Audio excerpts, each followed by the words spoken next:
Running a design studio, running a design business. I am not a big manager. I'm not a very good manager. I always hated it. I always tried to find a partner or even outsource the actual management of my companies, of my design companies. It is not something that I feel natural doing. It is not something that I like to do. It is not part of my personality. But in a very early stage, I understood how important it is. Because running a design business means one thing, remembering that it is a business. It's not for your fun, it's not for your ego, it's not for doing beautiful things. It is a business. It is a business that has to pay the rent, has to pay your employees, has to find new clients, has to keep the old clients, has to keep track of all of the work you did, of all of the invoices that you sent. It is a business before anything else. The fact that it is a design business is completely irrelevant.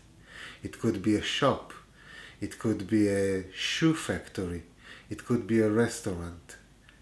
Doesn't matter. The design part is the easy part. Keeping it a business, working as a business, keeping it professional, keeping it effective, keeping it in the black. You have expenses. You have no idea how many expenses you have as a business until you actually try to run one.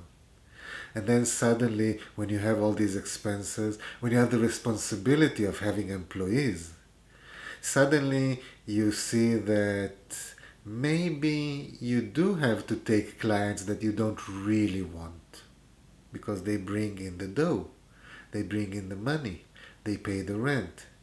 You can't be too choosy. Oh, this is not a important client enough. No, this is not an interesting project enough. The bills don't care about your ego. The bills don't care about your creative ambitions. The bills come every month without stopping. If you stop bringing the clients, you have a problem. If you don't know how to charge clients, you have a problem. If you don't know how to keep your employees, you have a problem. Doing design as a professional creative, is a lot about everything around the actual design. Running a design business is an amazing experience. I highly recommend people to have their own business, even if it is on the level of a freelance, although I don't like this word freelance, as an independent designer. Even then, you need to know how to run your own business, how to find clients, how to charge clients, how to keep on the invoices for the taxes, how to pay the bills, how to pay for the software that you're using, how to pay for this trip for another country because the client is there and suddenly nobody is paying your airfares and your hotel. You have to put this in the calculation of, oh, that's a great client. I really want to work for them. But does it add up? Do I have enough money in the end of the month? Are they paying enough? Maybe sometimes you decide that you take clients that don't pay that much, but you need them to further your career, to show that you have done this kind of work. You have to strategize business.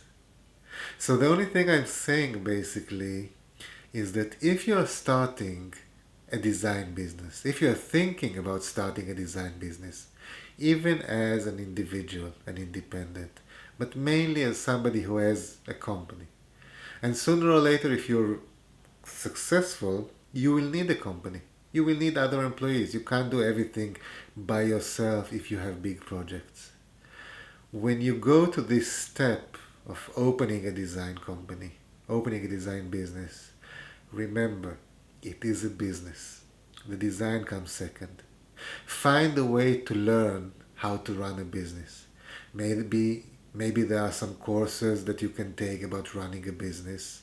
Maybe you can take a partner that has experience in running other businesses. Maybe you can just ask advice from a relative, from somebody you know. Just sit with them and start getting the points of how to run a business. Being a creative is not that hard. Being a designer is not that hard. Running the business, that's not easy.